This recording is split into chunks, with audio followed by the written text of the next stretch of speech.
Okay, good morning, everybody. It's a beautiful Saturday morning. I hope we all had a nice sleep. All right, so welcome to project management class. I'm so excited this morning because it's a beautiful day. All right, so last week we looked at the related endeavors. Okay, we looked at it last week. I tried to explain what related endeavor is. You can actually define the related endeavors with the same definition of a project. But we said the essence of related endeavor is to put all the objectives of an organization together in order to achieve them specifically, right? I will talk about the related endeavors includes a portfolio, a program, project, and of course the sub-project. So we tried to explain that last week.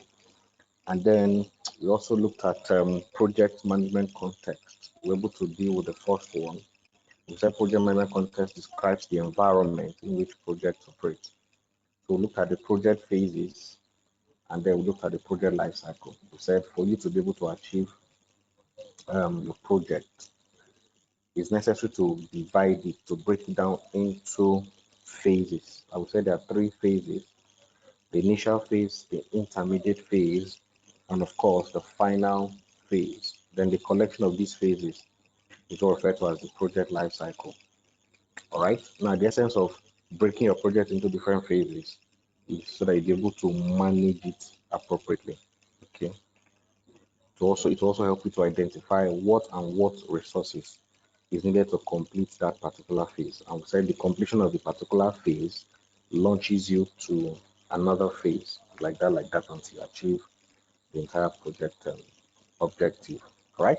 So that's like the summary of what we did last week. So I also showed you the graph of the project life cycle and how the graph is expected to be when you are carrying a project. It has to start from point zero down till you get to the closing phase. And we said the bulk of the resources, be it financial, material, equipment, human resources, are actually used at the intermediate phase.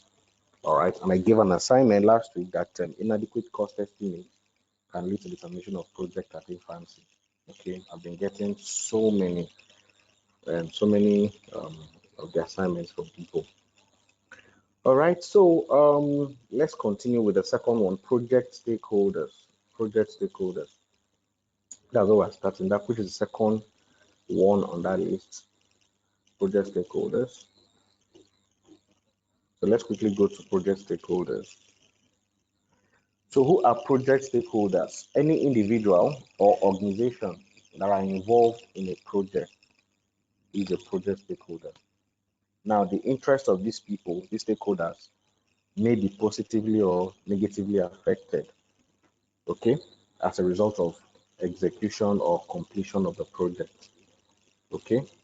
So anyone that is part of a project whose interest can either be positively or negatively affected is referred to as a project stakeholder. Project stakeholder are also those persons that affect the project either positively or negatively. So it's two ways. Is a stakeholder. Okay. So the emphasis is the fact that once you're involved in one way or the other, you are a stakeholder. So if in a project site, for example, a lady comes to the project site with food, prepared food, rice, gari, beans, and the rest of them, and the staff during their break can actually walk up to the woman and say, "Ah, madam, please give me 300 naira rice and meat." Okay. That woman that is selling that food in the project site is a stakeholder. Why? Because she's affecting the project. How is she affecting the project? By providing food for the workers for them to eat and have strength and continue the job. We also have the community boys, all those area boys, okay, that will come and tell the project manager, if you don't settle them, you cannot continue with this project. By the time you start arguing with them, they want to destroy one or two things or seize one or two things, anything they find in the project site. they are also stakeholders. But now their effect on the project is negative because they are coming to take away. They are not their presence is not affecting the project positively, rather it's affecting the project negatively. So anybody at all that is involved in the project, directly or indirectly, whose effect can be positive or negative, is a project stakeholder. All right, so let's look at some of the key stakeholders of every project. Number one, we have the project manager, is a stakeholder. Project manager is the person who supervises, who organizes the project management, okay, from start to finish. That's who the project manager is. The project customer is also a stakeholder. These are the beneficiaries of the project. Okay, so when the project is completed, the beneficiaries of that project, okay, they are referred to as the project customer. So for example, after tarring a road, okay, and the road is being commissioned and opened up for use, when you carry your car and drive through that road, or your bike, or even trek on that road, you are a project customer because you're utilizing the project. The project has been completed. You build a house and a tenant comes in and park into your house, or you park into your house, you're a project customer. So anybody that benefits from the project has been completed is a project customer. So they are stakeholders because they're also affecting the project positively. The performing organization, okay, can either be the company that was given the contract to execute that project. Performing organization can also be the consultants, okay, that you employ to help you verify what is being executed. Those persons also have um, one or two effects on the project, okay? Then the project team members, like we know, are those persons that actually carry out, that the field workers, they affect the project positively. The project sponsor is the financier of the project, the owner of the project, okay? The person who dictates the objective, okay, of the project. That's a project sponsor. So all these persons I just mentioned, they are all project stakeholders. And this first person I talked about, they affect the project positively. Positively. Other categories of project stakeholders can also include the internal and external stakeholders, that's the community and the rest of them. The funders, like the banks, where you go to collect loan for the project. The sellers, like I've explained, those that come to site to sell food, then the contractors. So just understand that anybody that has one or two roles to play as far as the project is concerned, whether positive role or negative role, okay, is a project stakeholder. All right. So that is that for project stakeholders. So the third one now, that's organizational context. So we've talked about the project phase and project life cycle as the first. Number two, talked about the project stakeholders now. So we're going straight to the number three, which is organizational influences. Now, of course, we know that basically all projects are typically affected by an organization. It can be government agencies, it can be corporations, it can be enterprises, anyone too, any organization or a group of people that also play a very big role in a project are referred to as um, stakeholders, just like I've told you. Now, these organizations now that are part of stakeholders have a great influence as far as the project is concerned. Okay, how do they affect or influence the project? The government agencies will always come to monitor what you're doing to be sure you're following standard, international standard or national standard. Okay, corporations like banks influence your project because they determine how much loan they can give you. Okay, or if you even qualify for the loan after you've fulfilled all the requirements for loan collection and the rest of them. Okay, so they have a very great influence as far as the project is concerned. Okay, now the aspects of organizations that are likely to influence projects include the system, the culture, the styles, and the structure. Okay, now this organizational influence we're talking about can also include um, the the company that um, that is given the project, that was awarded the project to execute. If, for example, now let's take, for example, Julius Berger, for example, they're the ones giving the project. Now, Julius Berger now appoints a project manager, which can either be internal or external. So they can appoint a project manager within Julius Berger. His staff can take up that role as a project manager. They can also decide to get somebody outside of the organization. Okay, here is basically your qualification. I don't know. I told you guys to browse the 8-star hotel in Dubai. That one that looked like a yacht that sits in an ocean, the Burj Al Arab hotel or something. You would see that the company that was giving that particular that contract, they had to go as far as different countries, okay, to get different people to make up that particular team. Okay, the architect that designed that particular project, I think it's from UK. They had some from US, from China, from even the woman that did interior decoration, a lady of about 32, then from China, and the rest of them. So they can actually appoint a project manager from outside the organization just to help coordinate the activities of the project. Okay, so when the project manager comes in, especially some of the one who is external to the organization, you may find one or two problems. Okay, especially with the system, the culture, the style, and the structure of the organization that is going to meet. All right, so that's how the organization actually influences the project. Now we have the project-based and the non-project-based organizational system. So these are the two systems that you find: the project-based and the non-project-based. Of course, the project-based derive their revenue from performing projects for others, so they are being paid.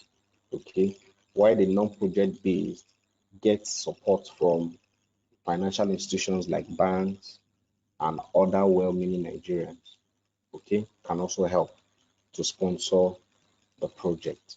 Okay, so can be project-based or non-project based.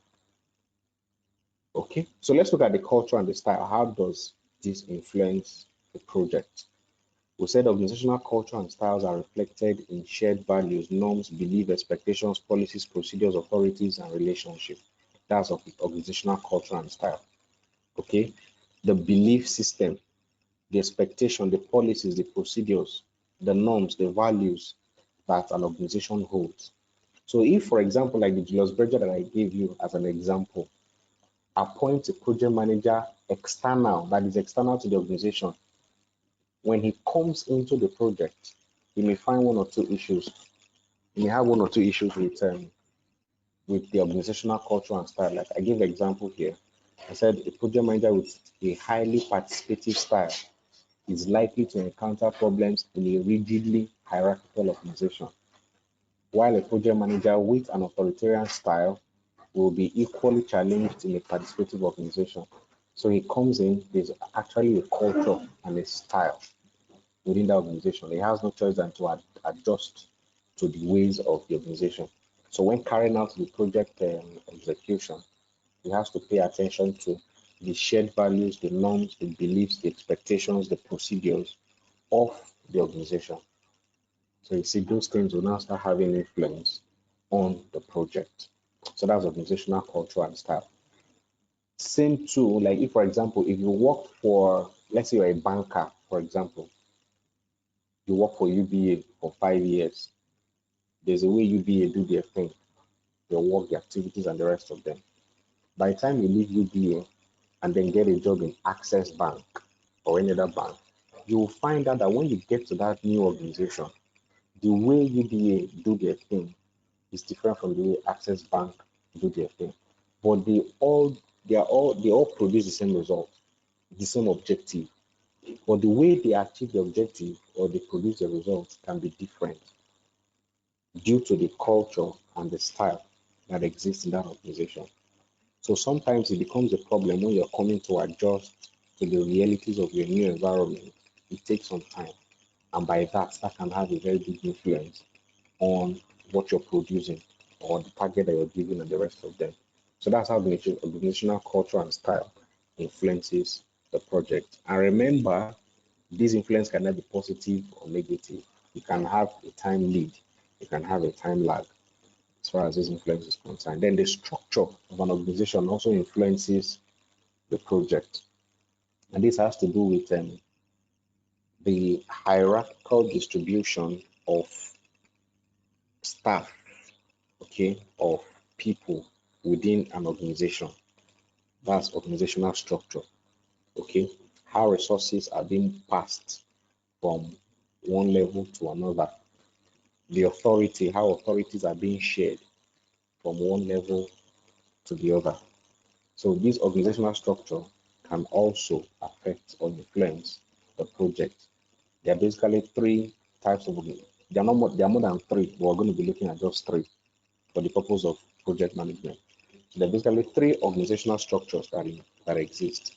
We have the functional organization, we have the projectized organization, and we have the metrics organization. Okay, now I'm going to explain them one after the other. This is a functional organization.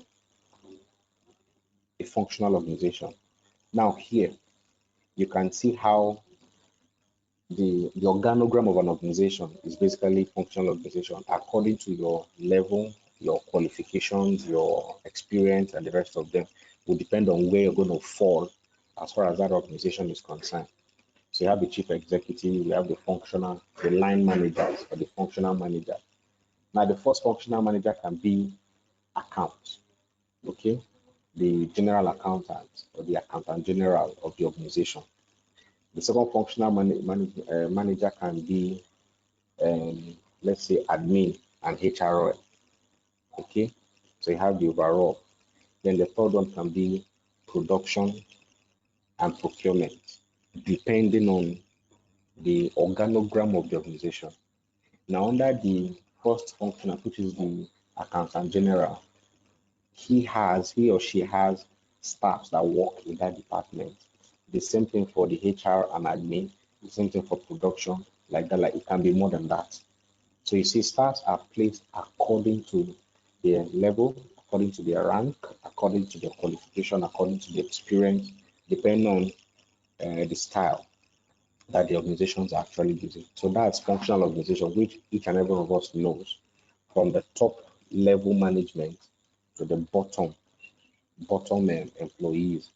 That is functional organization. So before a project starts, this is exactly what we usually have in an organization. Let's say, for example, now Julius Berger has not received any contract. They've not gotten a contract. When you walk into Julius Berger, this is exactly what we're going to see. Okay, so please take note of that. Now, but for projectized organization, this comes into play once the contract has been awarded. This comes into place once the contract has been awarded. So meaning the organization will now prepare what we call projectized organization, meaning they are going to select among the staff of Julius Berger who will be involved in that project. So they're going to create another organogram just for the purpose of that project, because it is not everybody in this functional organization that will work, that will perform in this projectized organization. So of course, in every organization, the chief executive officer, the only MD or the CEO must always be there. Now you have project manager, project manager, project manager. So this project manager, if for example is a construction, you have project manager for electrical, project manager for mechanical, project manager for civil. Okay, so there's a project manager responsible for anything electrical works as far as that project is concerned. Project manager, anything that has to do with metal works, which is mechanical, and then project manager that has to do with civil, okay, which is block, anything that has to do with sandstone and water. All right. Now the electrical will now appoint the people that work with him who are purely electrical engineers. The mechanical will also appoint those who are purely mechanical engineers or experienced in that field, like that, like that. So they select these people from the functional organization. Now, what's about projectized organization is that if you are selected to be part of this project, your level no longer exists here. So you give up your position here intermittently. So you no longer work in this particular organogram. You don't take authority normally like the way you would have taken it if you're in the office. So now your authority changes to this. So you're now answerable to whoever is your head. If you are the head, of course, you're the one that takes authority, that um, the gives the command and the rest of them. Okay, but this projectized organization is actually a temporary organization because as soon as the project is completed, this projectized organization dissolves and everybody returns back to their functional organization, okay, to their positions and rank and in the functional organization. So this actually comes to play when there's a project ongoing. So if you have a company, for example, you've been awarded a project, when you come within the organization, you just appoint. Like those days, the 2011, 12, 13, when we used to do audit work, okay, for companies and the rest of them. Once there is once such contract or such job comes in, we usually get a call from Lagos. You're part of this, you're part of this, you're part of this. Now, normally now, for example, now, if you're the coordinator of a particular state and the audit is going to take for 3 weeks or 2 weeks, you have to appoint somebody. You have to find somebody within your state there, within the office there, to run the activities because you've been included in the project work because it requires traveling. So that time that you're off, somebody else takes your position, and then you now go there and assume a new position for the purpose of the project. Then when the audit work is complete, everybody returns back. Like our professional training those days, that we usually have training across the whole federation. By Thursday, Wednesday, or Thursday, you get a call from head office. You've been drafted to take social course in social state, and you're expected to travel, depending on distance, you're expected to travel either Thursday or Friday. Because most times that training usually weekend, Saturday and Sunday. So by the time I'm leaving Thursday, okay, for that, somebody in the office takes up my responsibility. I always tell them, you see, you are in charge of this particular office, take care of it and everything. Whatever happens, let me know or write them down when I come back. But one of my staff, assumes the responsibility when I'm away for the purpose of the project. Then once I complete that assignment and I come back, I'll fall back to my business because this projectized organization ends or ceases as soon as the project is completed. So that's projectized organization. Then the third one is metrics organization. Now, the metrics organization is the combination of both the functional and the projectized. A combination of the functional and projectized. That is, let me come again. This functional organization. This is projectized organization. The combination of this and this gives us this. So meaning if your organization is practicing or is working with metrics organization, what happens is that when there's a project to execute, you don't leave your position here, okay, and assume a position here for metrics organization. That's what this particular one does. If it's projectized organization, you leave your position in functional, and then you assume your new role here. Then when this is over, you fall back. But for metrics, you are going to perform your normal functions here and still perform your normal functions here. So you're doing two jobs at the same time. That gives us this metrics organization. So that you are away, you're part of a project does not mean that your responsibility as far as the functional organization is concerned is now kept on hold or you say, okay, it's not my responsibility, somebody should assume that office. No. As I said, metrics organization is a combination of both the projectized and the functional. So if you're performing metrics, you are playing two roles. You still take authority from functional and take authority from projectized. So during the daytime, for example, if it's a matrix organization, you perform your functions here in the projectized organization, take authority here and everything.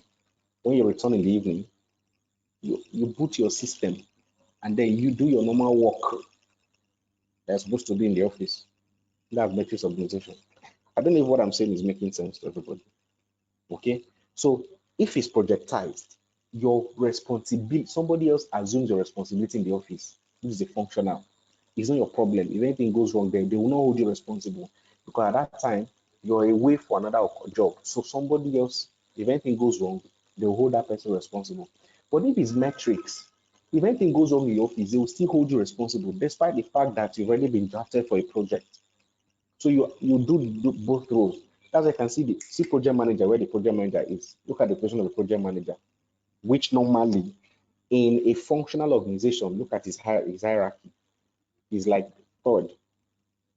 But in projectized, see his position is like the first. So he's taking responsibility here as a project manager because he's on top as far as the project is concerned. But back in the office, his position is third. So he's taking responsibility here by giving commands. At the end of the day, he will come back again and receive command from people. That is matrix organization. Okay. So it's a combination of both the functional and the projectized. Trust me, so many organizations, it's metrics that they do. That way doesn't mean that you should not know what's happening in the office and the rest of them.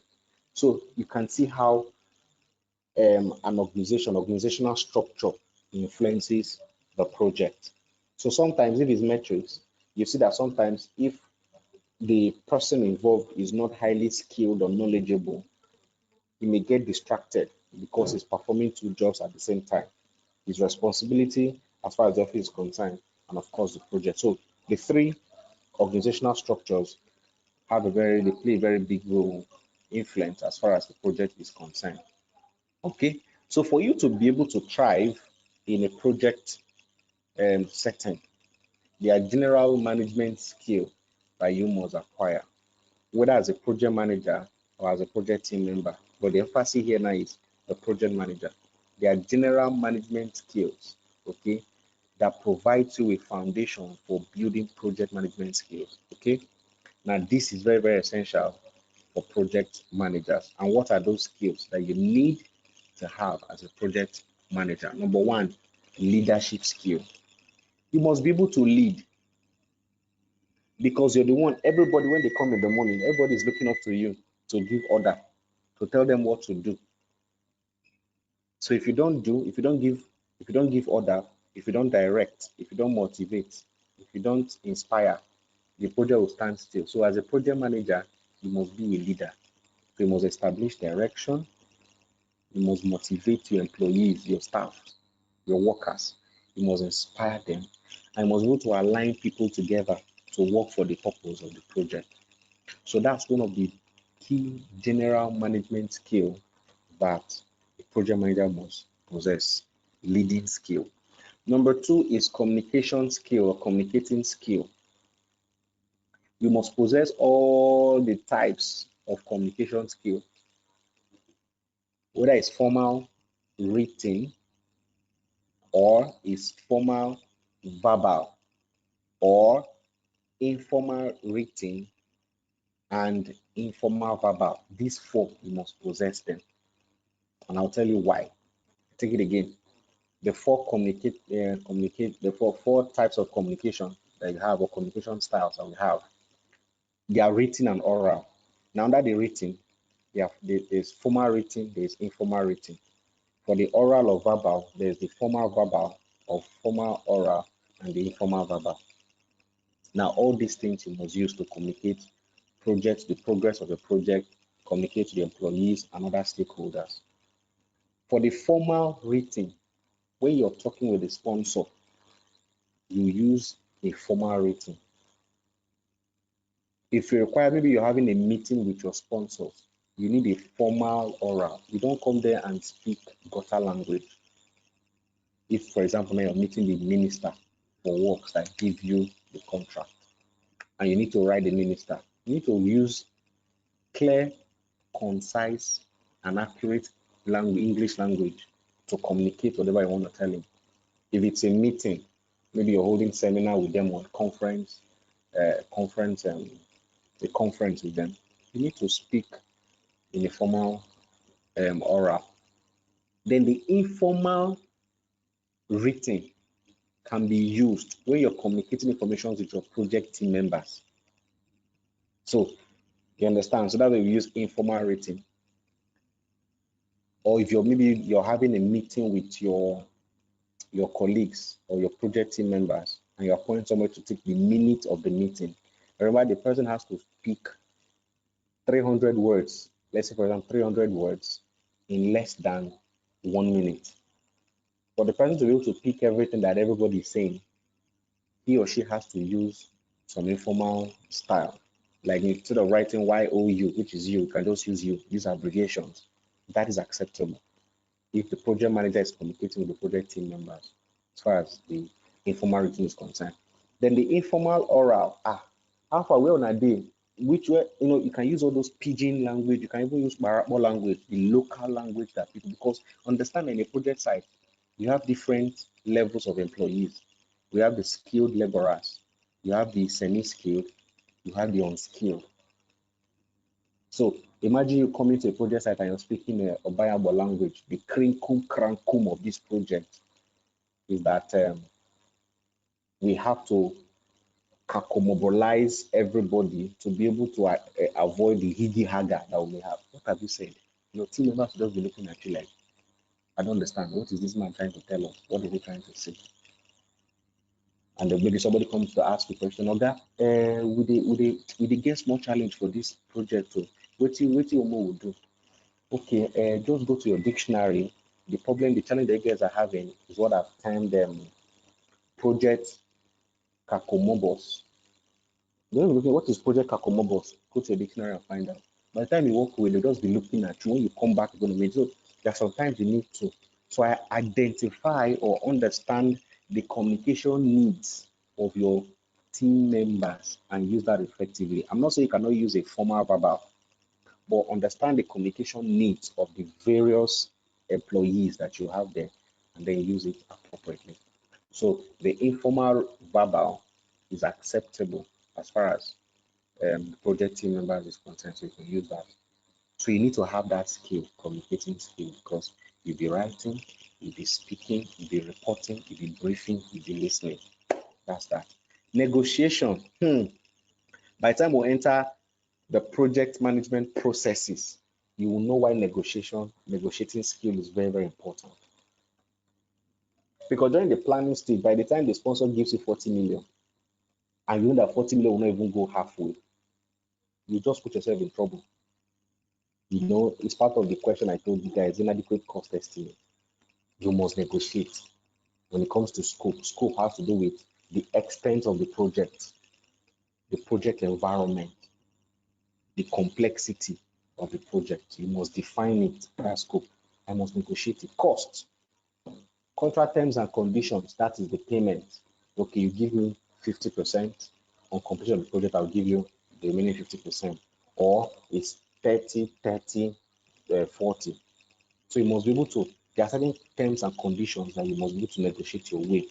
Then there are also changes to cost, scope, and time. We call it ICC. You can always use ICC, Integrated Change Control, in case, okay, by the time we get there, I'll explain what Integrated Change Control is. If, for example, you encounter problems, not problems caused by human error, but environmental factors, errors beyond your control, and you have to spend extra money, you can use ICC to ask for extra.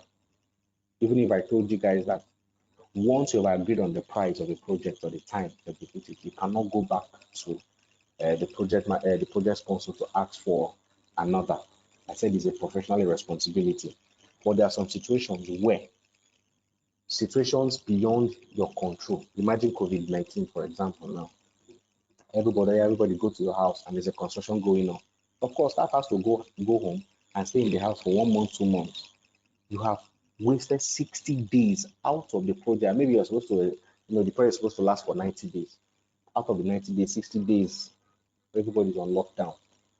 Would you now say you must deliver that in the next 30 days? No.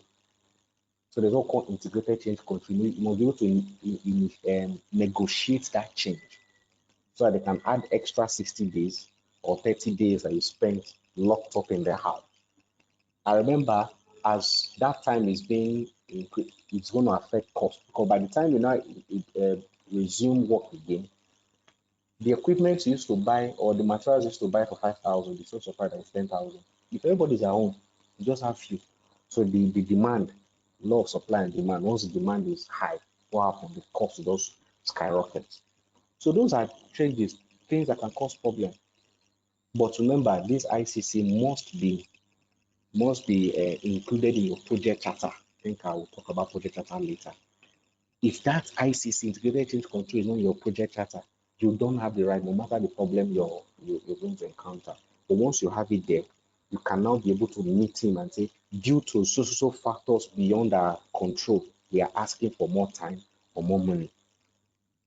So you must have a negotiating skill to remember to add it in your project charter when you're negotiating during the planning stage, because all these things are done during the planning stage.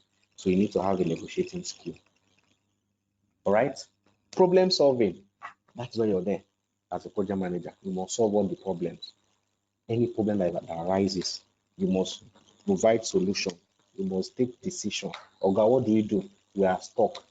They are waiting for you. So you're a problem solver. Any problem at all that arises from the project side, whether from the employees, stakeholders, the government agencies, the regulating authorities, you must be able to solve the problem. They must also be able to influence the organization. Just like I said, if you're external to the organization, just appointed as a project manager, see, you are in charge of that project. You must be to influence them. Tell them this is what I want, because that's the only way this thing can solve it. Let them know that that's the reason why they made the project manager to take decisions, okay, that will affect the project negatively.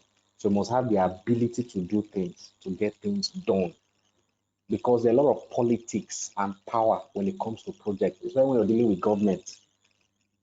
The governor will approve 50 billion, tell the whole world is 50 billion, but trust me, he's giving you 20 billion. And he wants to share 30 billion within himself and his gang of stakeholders, party members. So 20 billion, but he told the whole world is 50 billion. My dear, understand this power of politics and be able to influence them to give you what you want to execute that particular project. So um, those are the management skills that you must have. The next one, which is number 4, project management context, is social, economic, and environmental influences. Like I said, standard and regulation will always influence your project. So you must, anything you're doing, you must follow standards and regulation. International time zone, understand if you're carrying out a project, an international project, the project was given by World Health Organization and they want to do something in Nigeria. The time zone where World Health Organization is different from here. So be able to understand that time zone differences and be able to, because it affects it a whole lot. Then the cultural influence, like I said, the belief customs of different people. And of course, these are the things that actually, all these things have effect as far as the project is concerned. All right, so I think we're going to be stopping here today because my time is up. So when we come next week, we'll look at project management processes. Okay, we'll start there from next week. Please, if I give an assignment, don't just send me an anonymous message on text or maybe on my mail. Anonymous means I don't even know who sent it. I don't even know the sender where you're sending it from. Somebody just send it. The only thing I will just is just the email address and then the answers to the question. How do I know where? Because this class is being conducted in the whole centers, okay, of the federation. So when I give an assignment, please indicate your name, indicate your phone number, indicate the center or the state where you're sending the question from. For example, my name is this, phone number, center, Port Harcourt Center, or center, Abaranje Center, or Yenibaja Center, or Warri Center. I need to know where, so that when I'm collating this assignment, I'm able to collect it according to your centers and the rest of them. So please, if you've not done that, because I'm seeing a lot of things, go back to all the assignments I've given. If you're a victim, please resend your assignment, but include these three informations: your name, your phone number, and the center where you're representing. All right. Thank you very much for your time, and I'll see you next week.